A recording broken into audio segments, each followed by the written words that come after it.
Hey garden friends, so this is the following day and this is part 2 of transplanting foxglove and bearded iris. In addition to the foxglove and bearded iris, I'm going to finally put that Rollerton Old Hall Rose in its new home. And speaking of the bearded iris, I've been nursing those in a raised bed back here for the past year and a half, and I finally found a place for them. So what I'm going to do is put them in place of where all of the roll doll roses were. So that's what we're going to do this video, and let's go ahead and get to it because right now it is roughly 4:30, and I've also gotten my shipment of mulch, a huge shipment of brown mulch. I can't wait to go ahead and button up some of these job tasks. All right guys, so I'm going to show you something, and this is why it's so important when you're planting a rose to make the hole a lot bigger than the root ball or the roots, and really prepare that hole. Put sufficient compost, aerated topsoil. I mean, it just has to have the adequate amount of drainage. Now, here's the hole that I'm planning on putting the Rollerton Old Hall in. So to remind you guys, this is the same bed that has the dianthus, the lark ascending roses. So here's the actual hole that I'm preparing right now. And here's my hand for reference. So there was plenty of rocks, big stones, all of that in here. I mean, big old stones. So I'm not too surprised that that America rose rotted out. Here's the old hole. So I'm gonna go ahead and cover that up. But I have to show you guys this. Here's the America rose. And you can see that it was totally rotting out. It was totally rotting out. So I'm gonna bag that and dispose of it in the regular trash, because I don't want that, whatever it has, to really spread and go airborne. Probably too late.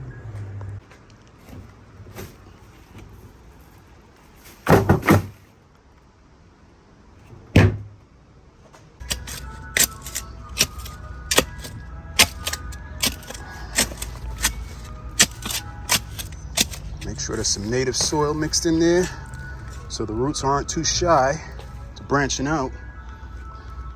Same for this clematis hole.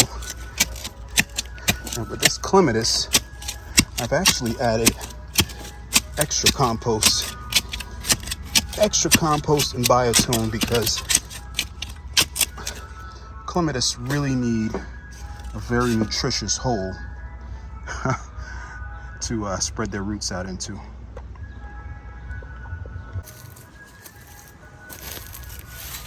So I'm moving away any mulch, any old leaves. I don't wish to take any of that with me because this thing is going into a totally new home. That thorn was lovely. It's going into a totally new home, and it doesn't need to bring any baggage with it, right? So that's how we gonna handle that. So I already root pruned this yesterday. So it should, keyword, should come out easily. I'll have to come back for some of this native soil. Hopefully I don't have it tied off to anything. Come on, baby.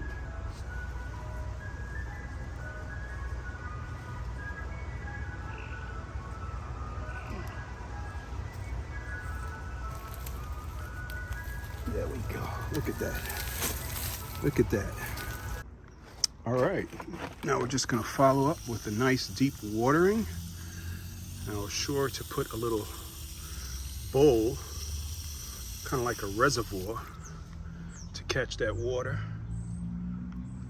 Perfectly planted. Now, of course, guys, you're supposed to put your supports up before you plant a climbing plant. For example, this clematis. But like I said, that top grid right there, I'm gonna move over for that clematis.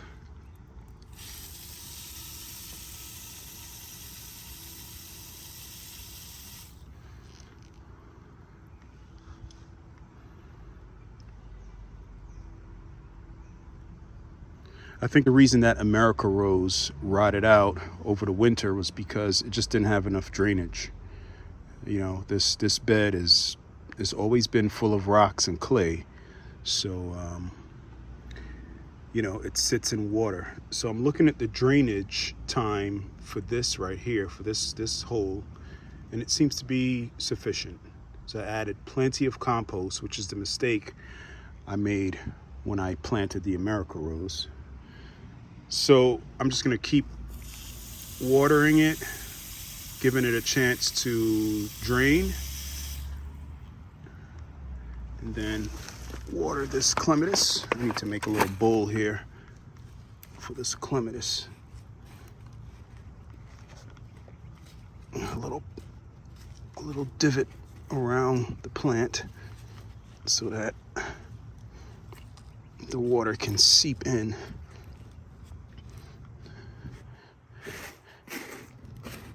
And drench the roots. All right. Okay.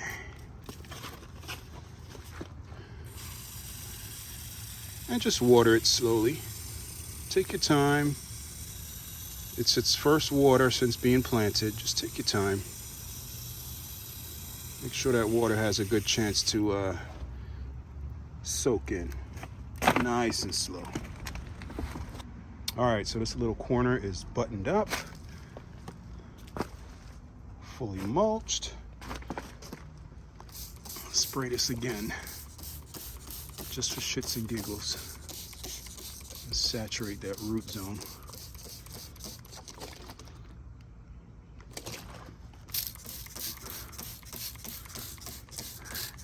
And I'm sure to do this in the evening.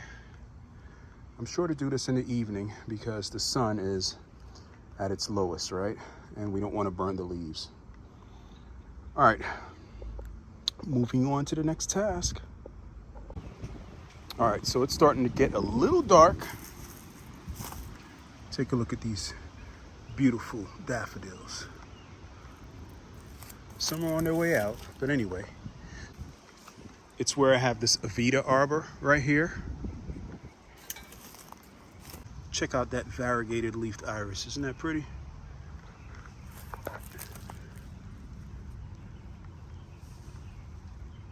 Nice color combination. So here's a rolled doll rose right here. That needs to go. As do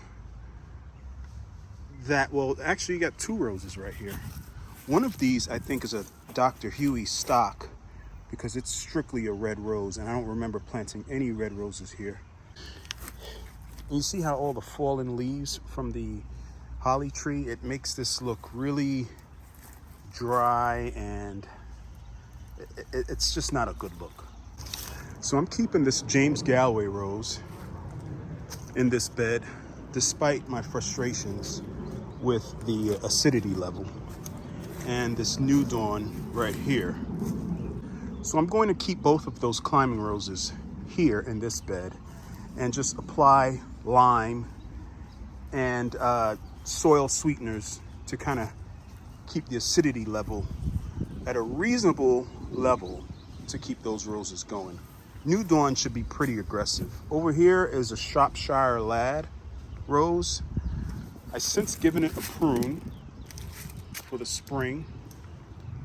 It's pushing out new growth, and I'm strongly considering moving that one as well, because I don't think it's gonna make its second year.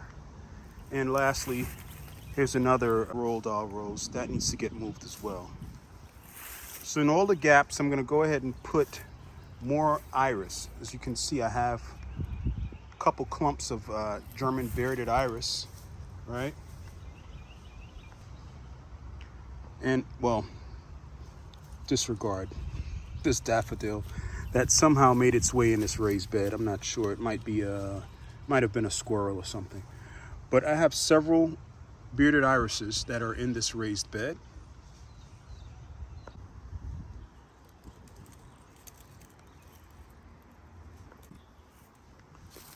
So I'm pulling away all the old leaves, all the old mulch, remove as much disease material as possible from around that new dawn.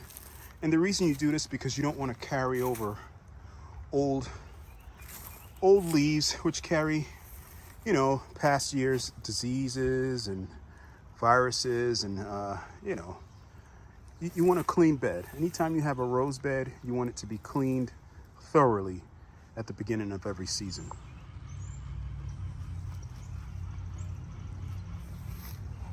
This bed is fully cleaned out, where you can actually see the rhizomes on all the bearded irises. That's what you got to do. When you clean a bed out with irises, you got to make sure you can see the rhizomes. And those rhizomes have to receive sufficient sunlight so that the flowers can bloom.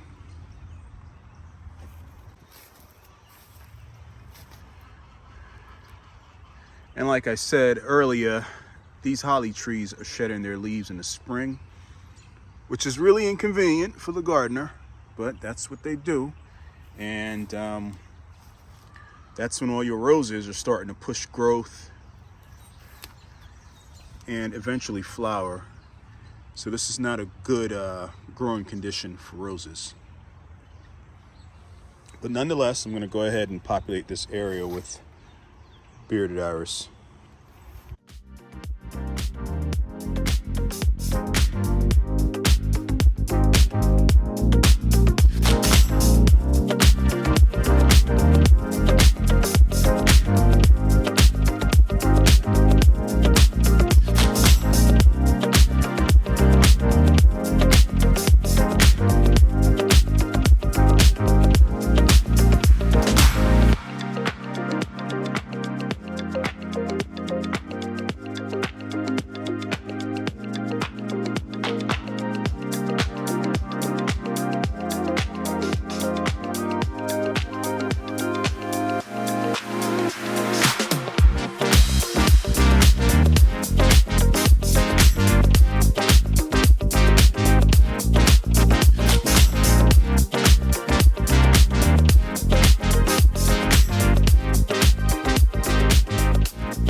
Another thing to note, all right, so behind the camera is that red bud that I showed you guys in the previous clip. It is fully consumed with bumblebees and all types of flying insects. They're very aggressive. All right, I'll just say that. Another thing to note, it's a beautiful Saturday afternoon, so you got a lot of noise in the neighborhood. You got a lot of traffic. People going out and enjoying themselves, and I have a neighbor 2 doors down. Actually, they just bought the house, and they happen to have a large family and lots of kids. So you guys are going to hear a lot of kids, right? Oh, so.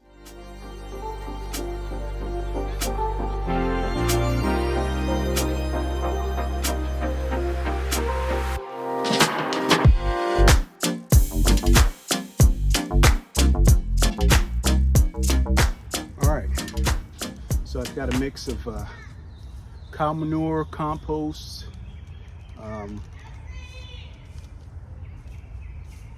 tree and shrub garden soil. Just a good mix, a good medium for these irises to sink their roots into.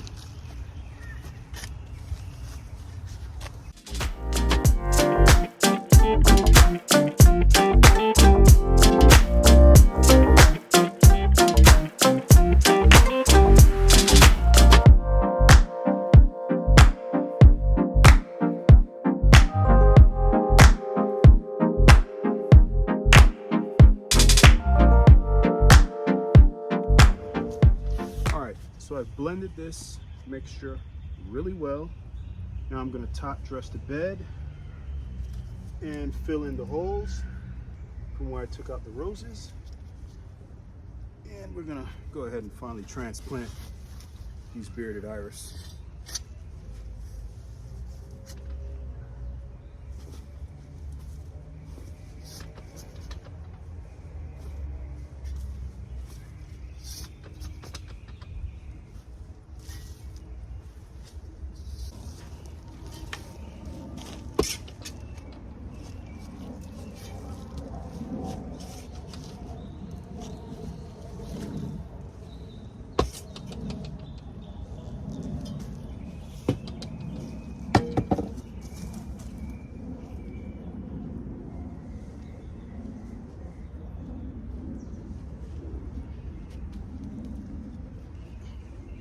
That's why you're supposed to see. I had broke that flower stalk on that bearded iris. Reason being, I waited too long to do what I'm doing now. So guys, when you wait too long to do certain types of garden maintenance, you end up forfeiting blooms, such as this bearded iris. I broke another stalk. And you end up trampling leaves, you end up damaging and hurting your plants. So that's why it's good to be on a specific regimen.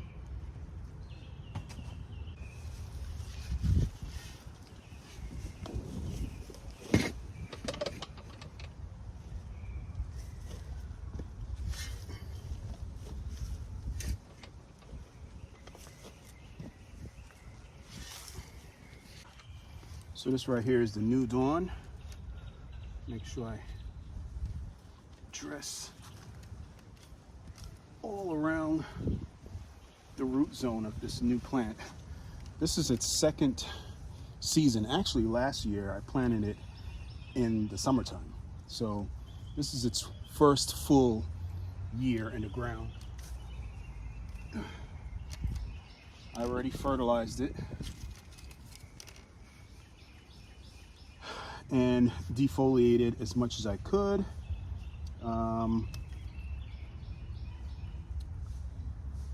It's a wild one. I can tell it's going to be a wild one. So I'm just kind of letting all the canes grow out on this thing. Then I'll start training it up this Avita arbor. All right.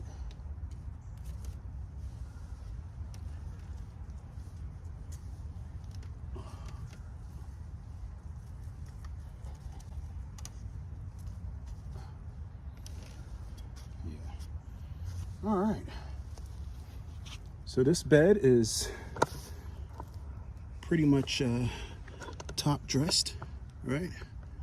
Let's move over to the next bed.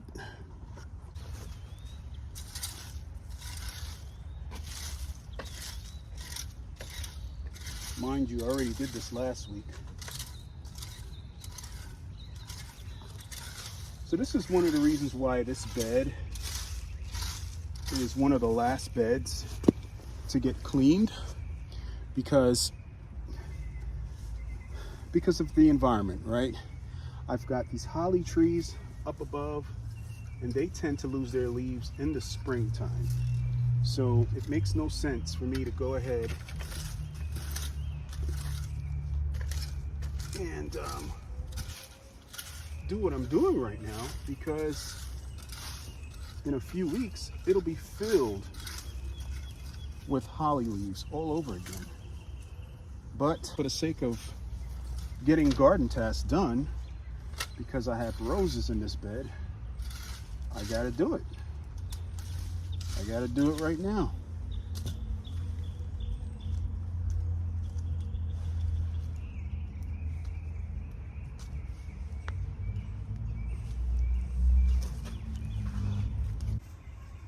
All right, James Galloway, nicely top dressed.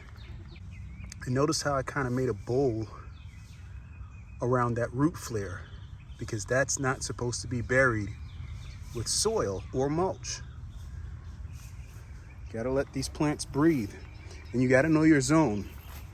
So everything has been top dressed, and all top dress is to put some type of a soil conditioner or compost or manure on the top layer, on the very top layer. It's like a mulch. Top dress is basically a mulch with very nutritious soil. So that's been done. I also treated with lime, since they're going to stay here in this bed, and some rose tone. All right, guys, so we're approaching sunset. This job is taking a lot longer than I thought, and that's the norm for garden jobs. They always take longer than you think. All right, so we're gonna do a little show and tell here with some of these iris that I pulled up. So in the far corner, we've got Redneck Girl. Let me tell you something. The names that these folks come up with for these plants, I mean, it's got to be a really enjoyable task. You know, you get to be very creative. So I'm not sure what the story is behind that name, but that one's called Redneck Girl. I'll go ahead and throw up some specs as far as how tall they get, how wide they get, and whatnot. This one in the front is called Honeycomb. This was actually a bonus. Since I purchased 4 iris, they sent me a bonus, and Honeycomb was the bonus. It gets to be 34 inches tall. This one right here, it's massive. That's Autumn Explosion, and that gets to be 33 inches tall. All right, this one over here is it's called Feel the Thunder, and that gets to be 43 inches tall. So that's a big one. That's why I kind of put it towards the back. This one right here is absolutely massive. It's clearly like where it was in that raised bed. It gets to be 39 inches, and it's called Blue Trill. I still got several more in the bed, but I'm gonna go ahead and plant these for now, and I'll find some homes for the others at another time. All right, so with bearded iris, you know, there's several different types of iris, right? You've got iris for wet areas, for sunny areas, for part shade areas. This one is for well-drained soil and sunny areas, right? So it can't be in damp soils. That's why they did so good in the raised beds. So I'm gonna scoot this over and dig a shallow hole. This root ball is massive, as you guys can see. Starting to fall apart.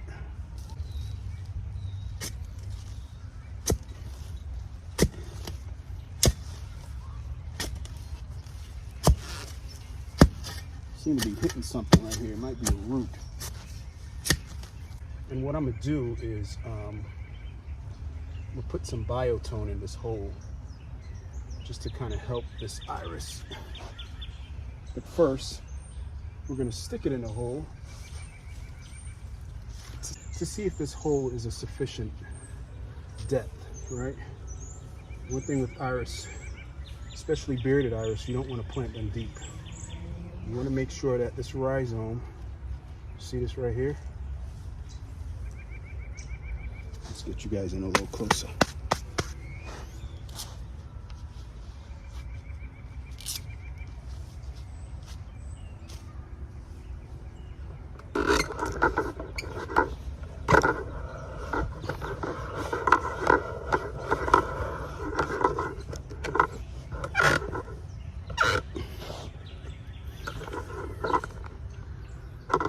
All right, guys. So looking towards the center, I can tell that this, it can afford to get split. But right now is not the right time of the year to actually divide these iris. You actually divide them late summer after they've all flowered. And I'm speaking of bearded iris. So what you can do is just simply clean as much soil away from the rhizomes as possible without dislodging the clump, right? You still want to keep the clump intact, but you want it to be well above soil level. With these bearded iris, the deepest you would bury them would be 4 inches. All right, and always keeping in mind that these rhizomes need to be exposed to the sun. They need to literally bake in the sun, and that's how you get flower formation. So if you notice your bearded iris, I'm so out of breath. So if you notice that your bearded iris isn't flowering and you've had that clump for a good amount of time, it's because it's time for it to be divided. So I'm just going to sprinkle some biotone all within this root zone area,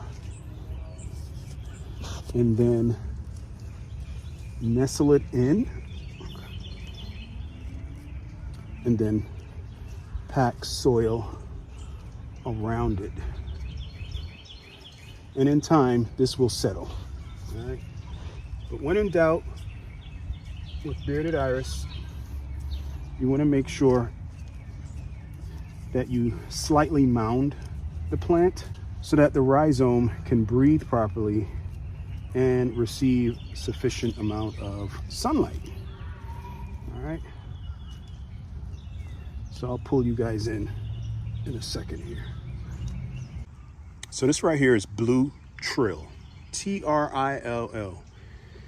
And as I come in, you can see the rhizomes are clearly above the ground, above ground level. And what I did is slightly mound the plant, being that a hole was here previously, and I know it will settle. This area will settle, even though it looks pretty high. So that's blue trill, guys. So back here is another pretty blue one. It's called Field of Thunder. It gets nice and tall, but right now it's pretty small. Scoot it aside.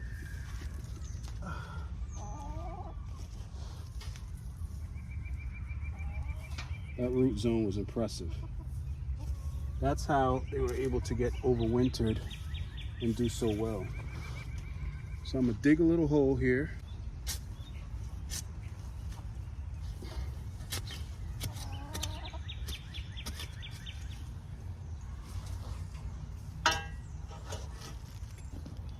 Place a little biotone in there.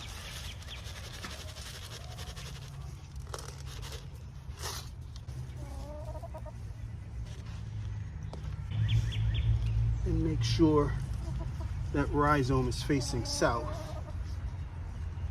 or is exposed and it's facing south. And if I had a cameraman, I can show you an above view, but since I don't, this will do.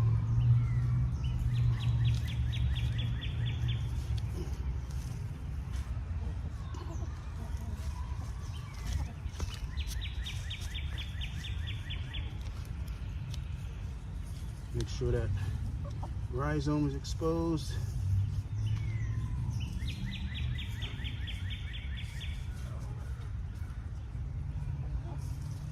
All right. Now this wasn't in a previous hole, so I didn't mound it too much.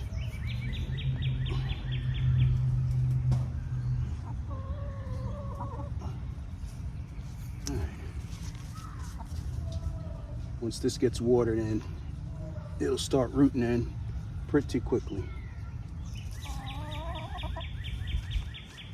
And then I'm gonna come over and mulch. All right. And that one is called Field of Thunder. That's due for a division this fall. As you can see, it's already turned into 2 plants. Right? So that tells you it's time to divide. This next one right here is Autumn Explosion. I tell you what, guys, I'm not going to bore you. I'm just going to go ahead and sink these in the ground. Honeycomb and Redneck Girl. And then show you guys the end result.